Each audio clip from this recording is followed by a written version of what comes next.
il n'existe pas de langage commun pour formuler des jugements, les critères ont forcément une application limitée dans le temps et dans l'espace. Une série de critères peuvent fonder les décisions d'un jury dans une foire, mais il s'agit d'un simple verdict ponctuel et non de l'application raisonnée de principes clairement énoncés. Cela ne saurait suffire à assurer la cohésion d'un monde de plus grande envergure. Dès lors, comment les motifs complexes de l'art des kilts ont-ils pu être inventés et se diffuser aussi largement? Holstein estime que le rôle des magazines féminins est tout à fait négligeable. Il a dépouillé le Godey's Ladies Book pour constater qu'en 68 ans, ce magazine n'a publié que 5 modèles de kilt. Quant aux périodiques à diffusion plus rurale, ils n'en ont publié aucun. Holstein suppose que les femmes, et peut-être leurs maris, avaient des notions pratiques de dessin qui étaient mises à profit dans ce travail quotidien. Ce qui nous rappelle la façon dont les marchands florentins utilisaient leurs connaissances pratiques pour apprécier les peintures de la Renaissance. Baxendale. Étant donné l'absence d'organisation à grande échelle et de moyens de communication de masse, on peut présumer que la transmission des motifs s'est faite au sein des familles et par les relations de voisinage. Les déplacements des gens ont contribué à la diffusion par le jeu de l'imitation. Autrement dit, la communication a emprunté les canaux qui existaient déjà dans les familles et les communautés.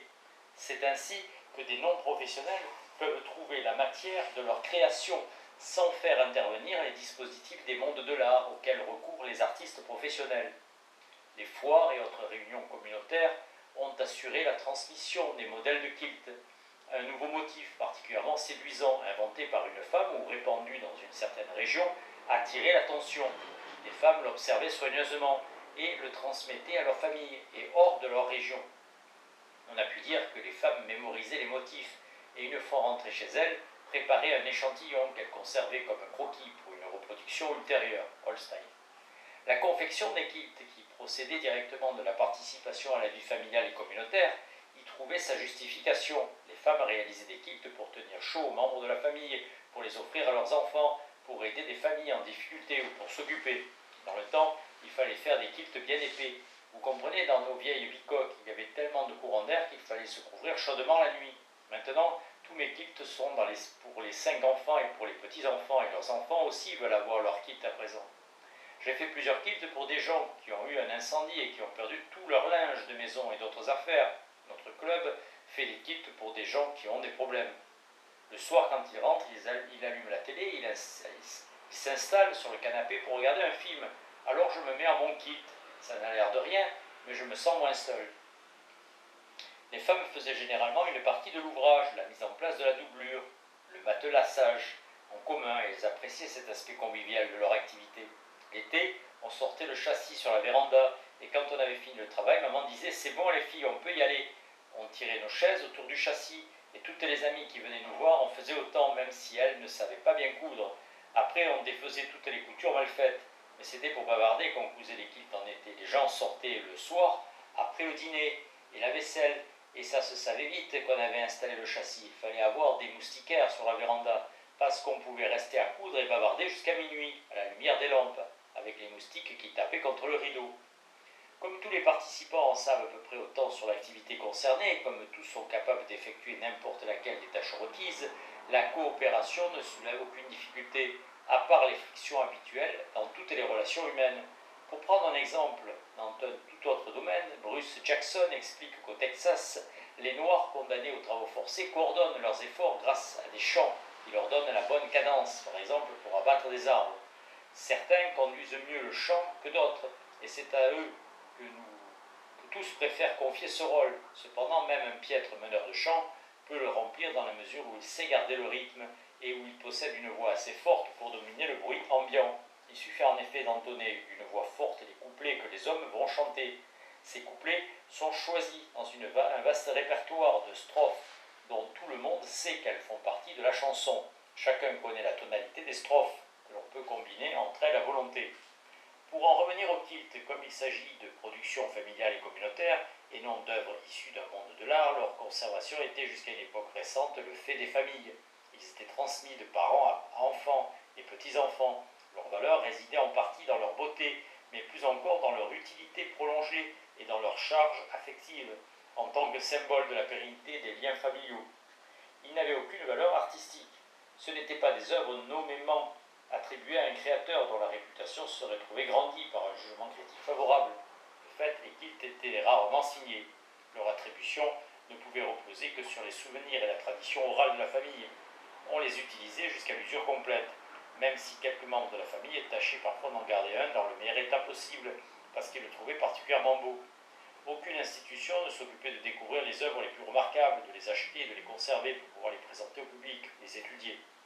Les kilts n'étaient pas des œuvres d'art, parce qu'on ne les traitait pas comme des œuvres d'art. S'ils étaient l'expression tangible d'une tradition familiale ou communautaire, leur conservation ne semblait pas justifiée pour autant. N'étant pas conservés, ils ne pouvaient être appréciés pour leurs éventuelles qualités artistiques. Dans la mesure où la conservation des œuvres d'art peut seule leur permettre de prendre place dans la production artistique reconnue et respectée d'une société, les kilts n'avaient aucune chance de parvenir à cette dignité.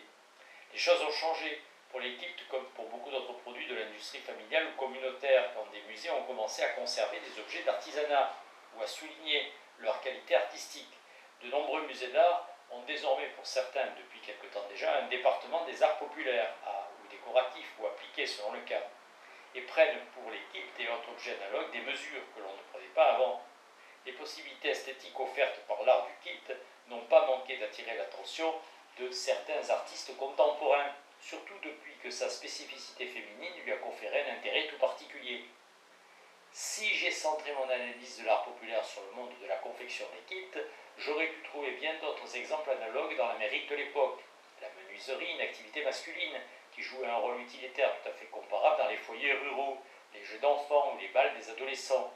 Les activités féminines et enfantines sont probablement plus nombreuses à revêtir cette forme, car la plupart des activités masculines se greffent sur des mondes du travail, et partant relèvent plutôt d'une culture de métier, sinon d'un véritable art professionnel. Les artistes naïfs. Il est une dernière catégorie d'artistes que l'on appelle primitifs, naïfs ou encore artistes du terroir. Anna Marie Robertson, dite Grandma Moses, en est l'archétype américain, bien que le monde de l'art ait fini par la découvrir et la mettre parmi ses membres, comme cela arrive quelquefois. En général, ces artistes n'ont au départ aucune relation avec les mondes de l'art. Ils ne connaissent pas les membres du monde de l'art où sont produites des œuvres analogues aux leurs, s'il en existe. Ils ignorent presque tout de la discipline qu'ils pratiquent, de son histoire, de ses conventions et du genre d'œuvre qui la caractérise habituellement. Ils ne connaissent pas le langage conventionnel qui leur permettrait d'expliquer ce qu'ils font. Aussi travaillent-ils dans l'isolement, car personne ne saurait comment leur apporter l'aide ou la coopération dont ils ont besoin dès lors que la communication n'est pas possible. Quand ils reçoivent de l'aide, c'est parce qu'ils se sont créés un réseau de coopération personnelle. Ils ont recruté, formé et rassemblé autour d'eux un certain nombre de personnes qui apprennent peu à peu à accomplir les tâches nécessaires. Le plus souvent, ils arrivent au mieux à recruter quelques personnes pour jouer le rôle du public. De ce qui précède, on pourrait déduire que l'art naïf est relativement conventionnel, dans la mesure où il correspond à des catégories aussi classiques que la peinture. De fait, les peintres naïfs sont très nombreux. Grandma Moses n'est qu'un exemple, et le plus célèbre reste sans nul doute le douanier Rousseau. Ces peintres connaissent et respectent les conventions de la peinture de chevalet. Ils peignent sur des toiles, sur des panneaux de format courant, utilisent des matériaux plus ou moins traditionnels. Comme ils n'ont aucune formation professionnelle, leur œuvre a typiquement l'air naïf, au sens littéral du terme, l'air enfantin. Elle rappelle les dessins des enfants qui n'ont pas encore appris les techniques du dessin ou qui ont cessé de dessiner. Otto Biaggi-Mérin a recensé plus de 200 peintres naïfs qui ne représentent de toute évidence qu'une minuscule fraction de cet univers, la fraction parvenue à la connaissance de quelqu'un qui recherchait des œuvres dotées d'une valeur esthétique, selon les critères du monde de l'art. Lippmann et Armstrong. Les œuvres naïves, dans une discipline aussi conventionnelle que la peinture, sont relativement faciles à comprendre. Les peintres naïfs, comme tous les occidentaux pleinement socialisés, savent à quoi ressemble un tableau et comment on le fait. Ils n'ont aucun mal à se procurer des fournitures. Tout individu qui sait tant soit peu dessiner peut se mettre à la peinture en puisant son inspiration dans le répertoire traditionnel, dans les stéréotypes ou dans son imaginaire personnel. Le travail des peintres naïfs diffère très peu de celui des peintres amateurs.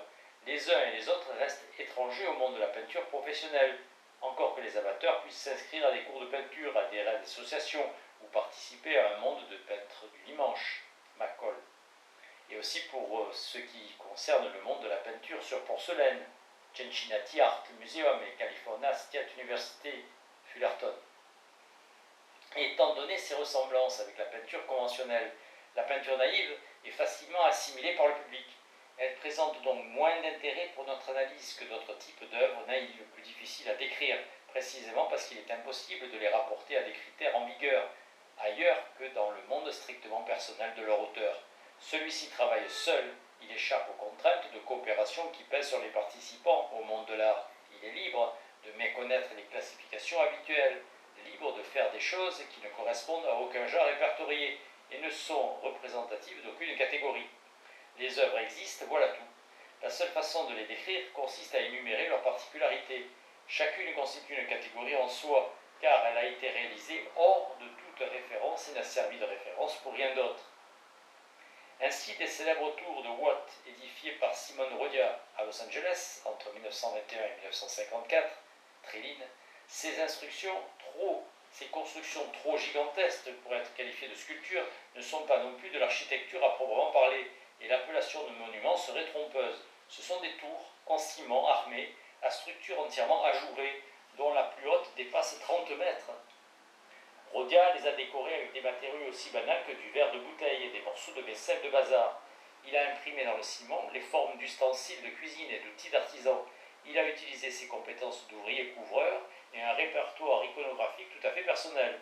Au début, d'aucuns ont cru voir dans ces tours l'expression de quelques sentiments religieux, mais quand Rodia a fait sa réapparition dans le nord de la Californie, après être resté introuvable pendant plusieurs années, il n'a pas caché ses positions violemment anti-religieuses. Cela dit, il n'a fourni aucune explication pour les inscriptions et les symboles qui ornaient ces tours. James Hampton, huissier dans une administration à Washington, a réalisé une œuvre tout aussi inclassable baptisée le trône du troisième ciel du Congrès national millénariste. Il avait rassemblé dans un garage des autels, des chairs, des reliquaires et autres mobiliers religieux qu'il avait recouverts de feuilles d'or et de papier d'aluminium. On trouvera dans le catalogue de Walker Art Center des descriptions et des reproductions de plusieurs des œuvres que je cite. Clarence Schmitt a construit plusieurs édifices, puis décoré la campagne environnante avec du papier d'aluminium, des poupons en plastique rose et autres objets hétéroclites, couvrant ainsi plus de 2 hectares à la sortie de Woodstock, État de New York. À Santa Susana, Californie, Tressa Prisbré, dite Grandma Prisbré, a couvert un vaste terrain de petites constructions en ciment et bouteilles qu'elle a empli de poupées, crayons de couleur et autres objets courants. Sur le reste du terrain, elle a créé un paysage de pots de fleurs garnis d'objets trouvés, tels que des phares de voitures. Gis Howard, dit le hors-la-loi, a planté dans sa propriété de Fulton, dans le Missouri, une forêt de panneaux indicateurs sur lesquels il a peint à la main des messages politiques et religieux. Pendant plusieurs années, on a pu voir un autre jardin de panneaux à une extrémité de Stanian Street, à San Francisco. Pour le monde des arts plastiques contemporains, ces œuvres ne sont plus aussi insolites qu'elles ne le semblaient naguère. Elles peuvent entrer dans la catégorie des environnements et installations où figurent déjà les reconstitutions minutieuses de cafés, chambres à coucher et autres espaces de vie réalisés par des sculpteurs tels que Edward Kinholz ou Georges Segal. Cette catégorie peut être apparue dans les arts plastiques en partie parce que des participants au monde de l'art avaient découvert et plus ou moins imité ces œuvres inclassables. Il y a quelques années, j'ai donné une conférence dans une université de province où j'ai parlé de Simon Rodia, Clarence Schmitt et d'autres, et projeté des diapositives de leurs œuvres. Un ami qui habite cette ville me dit alors qu'il y a une construction du même genre pas loin de là. Je n'en suis guère étonné, car ces entreprises originales sont assez fréquentes dans les petites villes. Nous allons voir l'œuvre en question. C'était une espèce de maison sur 2 niveaux couverte de portes et de fenêtres à la manière de Clarence Schmitt. L'auteur est là, qui ajoute encore quelque chose sur un mur. Mon ami lui fait un signe de la main, puis m'explique tranquillement que la construction est en fait un projet pour l'examen de fin d'année de la licence en art plastique. Les artistes naïfs commencent presque toujours leur œuvre de manière fortuite, ou pour mieux dire, leur initiative n'a rien d'une entreprise concertée de débutants, telle qu'elle se concevait dans un monde professionnel. Vers le début de ce siècle, un facteur rural, Ferdinand Cheval, a passé plus de 30 ans à bâtir un ensemble d'édifices et de sculptures baptisés Palais Idéal. Par la suite, il devait expliquer que tout en distribuant le courrier, il rêvait d'un château de fées plein de jardins, musées, sculptures et labyrinthes compliqués, un château du temps jadis, dans une lointaine contrée. Ce rêve le poursuivait depuis 10 ans, car un beau jour, il trébucha sur une pierre. C'est lui qui raconte. Intrigué par la forme de cette pierre, il la ramassa. Le lendemain, il revint au même endroit pour ramasser d'autres pierres aux formes étranges. Et puis, il songea que si la nature produisait des sculptures, lui-même pouvait bien se faire architecte ou maçon.